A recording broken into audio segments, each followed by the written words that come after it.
Pemandangan di taman Gedung Gonggong tadi sore tidak seindah biasanya. Semua itu terjadi karena Kenzo. Entah kenapa aku harus bertemu dengan laki-laki itu di sana. Padahal beberapa hari yang lalu, dia juga menghubungiku melalui sosmed. Aku dengan tegas mengirim pesan kepadanya agar menjauhiku. Aku tidak ingin terjadi kesalahpahaman lagi dengan Farid hanya karena perbuatannya. Bagiku sekarang, dia hanya masa lalu, tidak lebih. Aku telah memantapkan hati untuk mencintai laki-laki yang kini berada di sampingku. Aku sudah ikhlas memberikan segalanya untuknya. Aku yakin kalau dia suami idaman. Akan tetapi, ada satu hal yang tidak dapat kupahami atas apa yang Farid katakan tadi sore di taman. Dia mengaku bertemu dengan penulis yang bernama Rafa setiap hari. Apa dia tahu kalau Rafa itu aku? Kenapa dia menyembunyikan hal ini?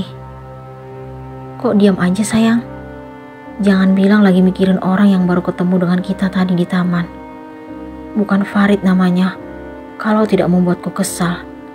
Dia mengembangkan senyumnya kepadaku. Saat ini, kami sedang berbaring di tempat tidur. Mulai lagi, senang banget ya bikin aku kesal. Kenapa harus kesal? Nanti ujung-ujungnya kamu sendiri yang uring-uringan kalau ungkit masa laluku. Aku menyadarkan apa yang selalu dia lakukan jika membicarakan Kenzo. Itu karena aku gak ingin istriku masih mengingat masa lalu. Kalau gitu, stop bahas tentang dia. Oke sayang. Dia pun membulai rambutku. Oh ya, apa maksud ucapan kamu tadi saat di taman? Tanyaku kepadanya. Yang mana sayang? Kamu tadi bilang ketemu penulis yang bernama Rafa setiap hari. Kenyataannya memang gitu. Sekarang juga dia di sampingku. Aku tidak percaya ini. Ternyata Farid sudah mengetahui tentang Rafa. Maksudnya, Rafa itu singkatan dari Keira dan Farid. Benar kan sayang? Dia benar-benar membuatku terdiam. Kenapa diam? Ada yang salah? Kamu kok tahu? Dari awal aku udah tahu sayang.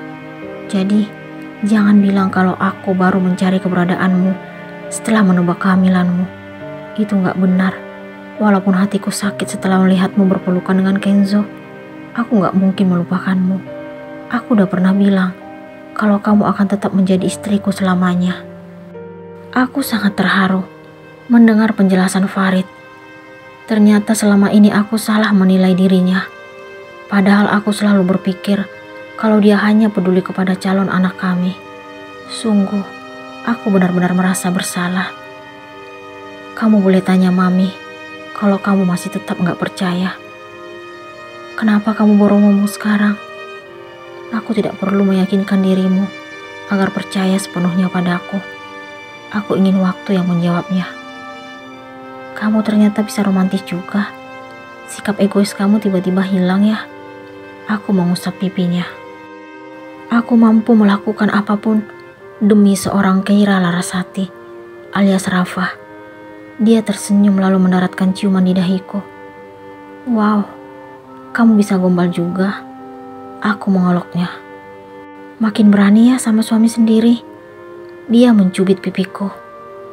Oh ya, ternyata istriku jago nulis. Kenapa gak tunjukin bakatnya dari dulu?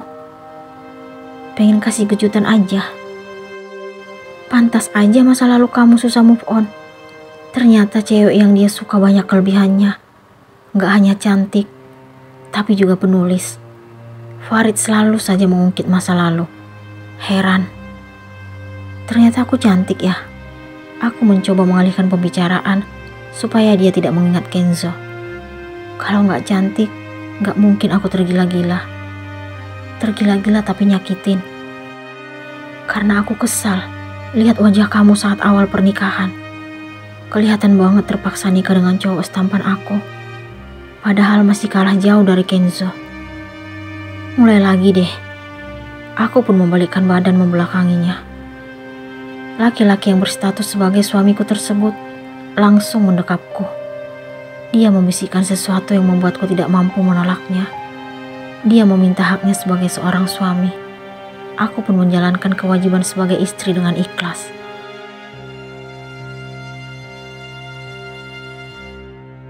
Sore ini, aku dan mami mertua sedang menikmati acara televisi.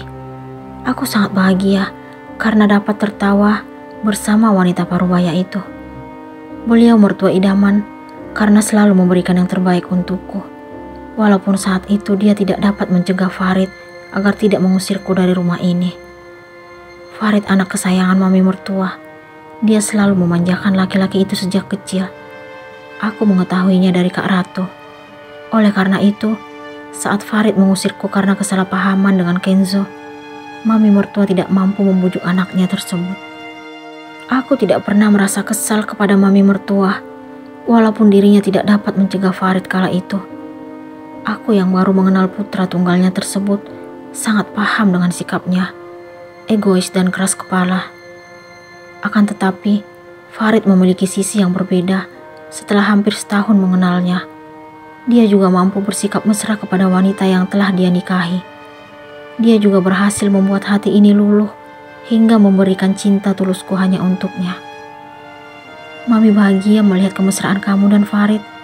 Mami bersyukur karena akhirnya kamu membalas perasaan anak mami. Aku tidak mengerti apa maksud wanita parubaya itu. Selama ini sangat jelas kalau aku yang selalu mengalah menghadapi Farid. Maksudnya, Mi? Tanya aku ingin tahu. Farid udah cerita ke mami kalau kamu sudah mengaku mencintainya. Aku tidak menyangka kalau seorang Farid juga ternyata menceritakan tentang ungkapan cintaku terhadap dirinya kepada maminya. Dasar laki-laki menyebalkan. Farid cerita tentang itu ke mami. Iya sayang, kamu tidak tahu kalau dia sangat bahagia karena cintanya selama ini sudah terbalas. Mami masih ingat kekhawatiran Farid sebelum dia mengusir kamu kala itu. Kekhawatiran apa, Mi? Waktu itu kamu gak ikut makan malam. Dia dengan semangat membawakan makanan untuk kamu ke kamar. Dia tampak khawatir karena merasa bersalah. Dia cerita di meja makan kalau dia sudah membuatmu sedih. Aku sangat terharu mendengar penuturan mami mertua. Aku masih sangat ingat kalau saat itu Farid telah membuatku kesal hingga tidak bersedia makan malam bersama. Padahal selama ini aku berpikir kalau perhatian yang dia lakukan malam itu merupakan ide mami mertua. Ternyata aku salah. Sore, Mi, sayang. Tiba-tiba terdengar suara Farid. Dia langsung duduk di sampingku. Lagi ngomongin apa nih? Tanya laki-laki itu lalu mencium perutku. Ngomongin kamu, jawabku sekenanya. Hebat ya ngomongin suami di belakang. Ngomonginnya kan yang baik-baik. Mami mertua turut menimpali. Oh ya, mami tinggal dulu ya, mau mandi. Wanita parubaya itu pun beranjak meninggalkan aku dan Farid di ruang TV. Kamu mandi, Gi? Aku menangkupkan kedua tanganku ke wajah Farid. Tumben romantis banget. Gak salah dong romantis sama suami sendiri. Pasti karena merasa bersalah nih, karena baru ngomongin aku. Bisa jadi. Aku pun mengembangkan senyum kepadanya. Farid tidak tahu kalau aku merasa tersanjung setelah mendengar cerita yang mami mertua sampaikan tadi. Ternyata dia memiliki perhatian dan rasa peduli yang besar terhadap diriku.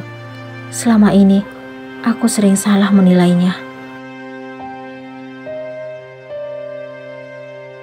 Hari ini, kandunganku memasuki usia 8 bulan. Hatiku makin berbunga-bunga karena sudah tidak sabar ingin bertemu sang buah hati tercinta. Aku juga makin bersyukur dengan perhatian dan kasih sayang yang Farid tunjukkan. Ya, walaupun kadang beda pendapat di antara kami tetap ada. Pagi ini, aku memilih berjalan mengelilingi halaman rumah setelah Farid berangkat ke kantor. Mami mertua menyarankan demikian, agar kakiku lebih banyak bergerak, supaya tidak bengkak karena hamil tua. Setelah merasa lelah, aku pun duduk di kursi teras sambil menikmati teriknya mentari pagi. Aku merasakan nikmat luar biasa yang berbeda dari cerita teman-teman saat hamil anak pertama. Aku sama sekali tidak terlalu merasakan mual. Anak dalam kandunganku sangat mengerti dengan keadaan mamanya yang harus hidup sendiri saat awal kehamilan. Dia sama sekali tidak membebaniku. Aku sangat beruntung dengan pengertian sang buah hati tercinta. Pagi, Kak. Suara Naila mengagetkanku. Dia tampak rapi seperti biasanya karena akan berangkat ke kampus. Pagi, Nay. Udah mau berangkat nih. Aku membalas sapaannya.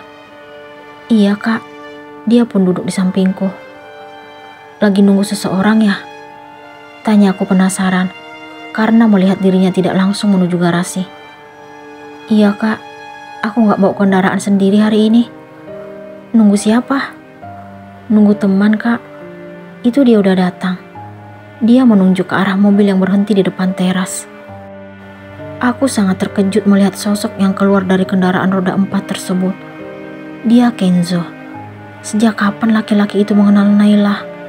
Apa dia tidak tahu kalau Naila adik kandung Farid? Aku pun langsung berdiri, lalu beranjak memasuki rumah. Aku tidak ingin bertemu dengan laki-laki itu. Sebelum aku masuk tadi, wajahnya tampak heran seperti orang terkejut. Apa tujuan pria tersebut mendekati Naila? Terus terang, aku sama sekali tidak merasa cemburu melihat Kenzo kini dekat dengan Naila. Namun, aku tidak ingin terjadi kesalahpahaman dengan sang adik ipar. Aku sangat tahu seperti apa perasaan wanita itu setelah ditinggal damar.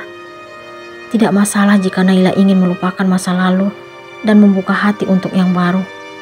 Namun, satu hal yang membuatku kesal. Kenapa harus Kenzo? Apa yang akan Farid katakan jika mengetahui hal ini? Aku sangat tahu seperti apa rasa benci yang Farid miliki terhadap Kenzo. Mampukah dia menerima kenyataan kalau saat ini Naila sedang dekat dengan Kenzo? Sampai-sampai pria itu bersedia menjemput Naila ke rumah ini. Aku berharap agar tidak terjadi lagi kesalahpahaman antara diriku dan Farid karena kedekatan Kenzo dan Naila. Semoga dia tetap percaya kalau aku sudah melupakan masa lalu dan hanya mencintai dirinya. Mungkin sebaiknya aku memberitahukan yang sebenarnya kepada Farid.